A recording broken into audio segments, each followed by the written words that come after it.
Hey friends, this is not a snow day. Day 27 in quarantine.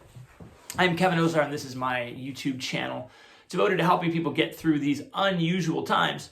And today's episode is going to be a little different in that I am aiming today's episode at young people, specifically 8th graders and seniors, and or people who were expecting some major rites of passage right now, and because of our new reality are unable to experience some things they were really, really looking forward to. So as always, I top the episode. If you would like to subscribe, please do. That way you get all of this content. Also, there's a share button right there where you can get a link if this is helpful to you or you're watching this and thinking of a senior or 8th grader or someone who's missing out on some milestones because of our new reality. Please share this with them. My hope is that it helps them get through it, and maybe they can give me some feedback how I can help more people as we move forward. Second thing before we really dive into the content today is I'm thinking, what if I made this a podcast? Would this be easier for you to digest or share or listen to or understand if this was audio only? Or are you happy with the visual series? So if you could drop a comment down below, tell me which way it works best for you as I continue to tinker and try and find ways to help this get to as many people as possible so that I can do what I can in this time. So, all right, seniors, 8th graders, this was going to be your year. This is our senior year. Now, a lot of my perspective on this comes from the fact that I've taught 8th grade for coming up on a decade combined. And for 15 years, I was senior class advisor at a major American high school. And every year, not every year, but many years, something would happen. There'd be a rule change or a schedule change from semesters to trimesters or final exams or a new state test. And oftentimes, what I would hear from my seniors is, so unfair this is happening during our senior year. And the answer is always the same. Yup, totally sucks. Not fair. And for 8th graders, like, why is our school under construction now? Or why does this have to be the year? I was going to have this teacher, but they retired right when I was going to have my 8th grade year. And, it's not fair. It's not.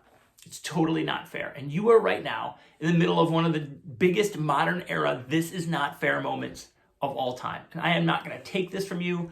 I don't want to condescend or talk down to you about this at all. This totally sucks. And we know that leaders and great improvers have 3 tools at their disposal. The word yes, some acceptance. This is happening. A comma where you get to think about, I need to think about this. I need to think about this a little bit. Give me a moment. Give me a beat. And then and is a chance to build. Now, if you are lucky enough to work with the Boomerang Project, the Link Crew program, or the web program, you know these words, and they are a big part of what it takes to be a leader. So we're going to come back to yes and, because first we need to understand what our 8th graders, what our seniors are going through, what you might be going through yourself. And that is you've lost something. You've lost expectations. You have lost things you've earned.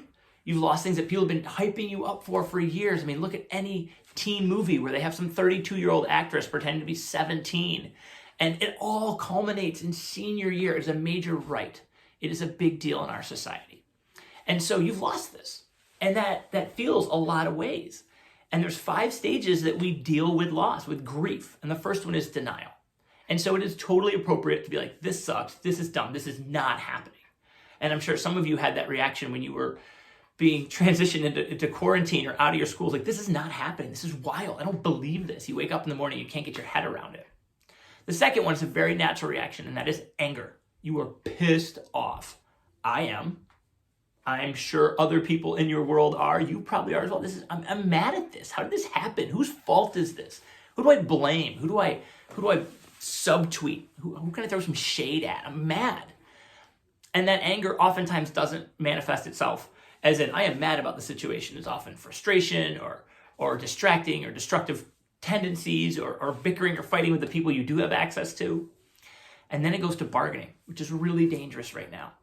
Bargaining is like, well, what if we just do, can I just do this? What if just 6 of us got together? What if it was just 10 of us? What if we planned it for, there's no bargaining with a virus. That's what's made this one so frustrating. There's no way around it. There's no necessarily creative solution to get the things we thought we were going to have before. It's unsafe. I see a number of teens congregating, young people congregating in my community, and I totally get it, why they're trying to bargain. It's just 3 of us, or it's okay for me to go because it's supposed to be my senior year and we were going to do this anyway. And that's unhealthy. And so parents, if you're in a place to say no, even though it's going to cause some anger, please say no. And kids, when they say, hey, what if we all got together and no one's checking this park, we could all just kind of happen to meet up. Like, no, it's not okay. Please don't bargain with a virus. It's public health. And then it comes to depression. That's the next stage, where you just get sad and feel maybe empty or unmotivated and down. And the fact that we're in our house, it's easy to stay in bed all day and stay in sweatpants and not do anything. It's really one of our only options. And yet I want to really highlight that this is an easy time to slip into some depression and feelings of depression. It's something I am no stranger to, and I know how dangerous and difficult they can be. And so I'm not trivializing this in any way. I'm just letting everyone know that we're really at a risk, especially if you were an 8th grader or a senior or a bride-to-be or a graduate or someone who is expecting any kind of big ceremony that just can't happen now. And the last one is acceptance. It's when we finally cycle through all this and we think to ourselves, okay, this is our reality. And here's the thing, seniors. In every single society, in every culture I've ever been exposed to their schools, there are rites of passage where we pass them forward. They are sometimes parades. They are sometimes putting on particular necklaces. They're sometimes changing people's names and they move out or they go to a different place. There's lots of these rites, and every single one of them is a marker. They're a ceremony, they're a symbol for the reality, which is you are now ready. You're ready to go.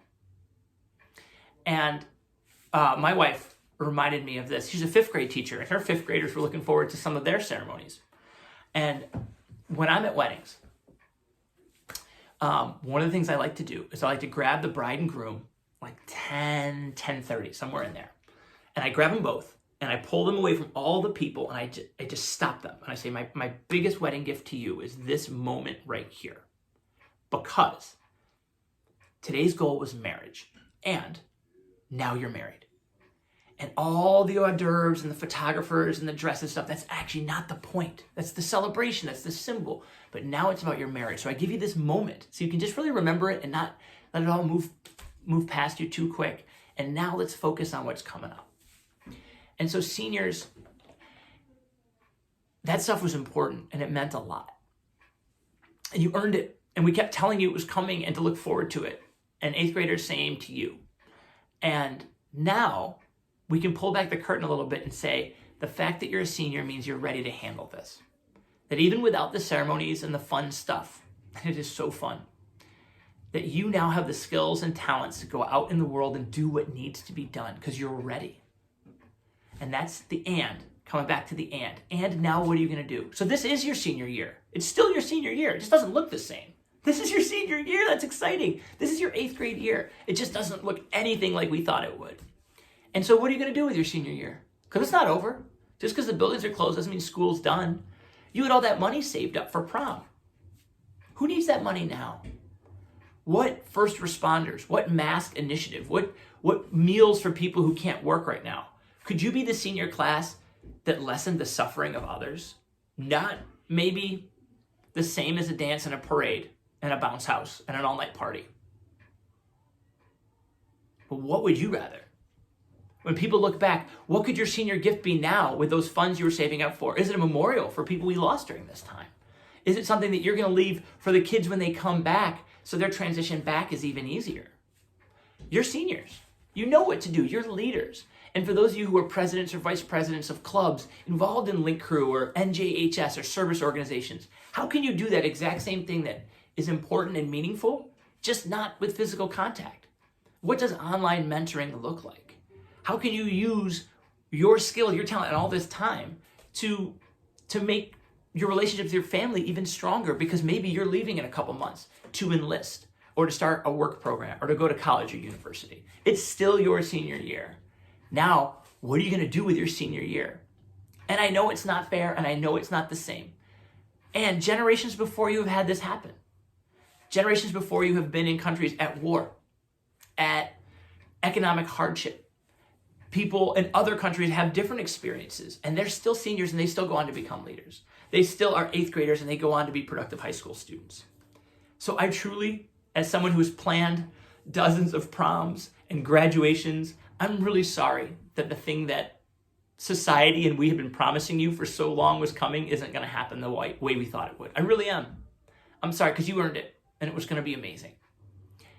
And you know what else is going to be amazing? Whatever it is you decide to do now, whatever project you take up, whatever connections you make, whatever you do with the resources that were at your disposal and your talents, that will be what makes you the graduating class of 2020, the 8th grade class of 2020. You'll be remembered by your deeds and how you reach out and support others and how you handle this with grace and class and understanding. Doesn't mean it doesn't suck. Doesn't mean you can't scream into a pillow or talk to your friends about how much this sucks. But it doesn't mean we stop there. So, to all of you who have really lost experiences in this time, it's not the same as losing a person, and a lot of us are experiencing that too, and I'm not downplaying it. But I'm sorry for your losses, all of them. And what are you going to do next? I can't wait to see. Let me know what you think of this, if this is helpful, if you want to see more like this, down in the comments. Thanks for being here. Thanks for all that you're going through with grace, with class. Take care of yourself. Take care of others. This is not a snow day.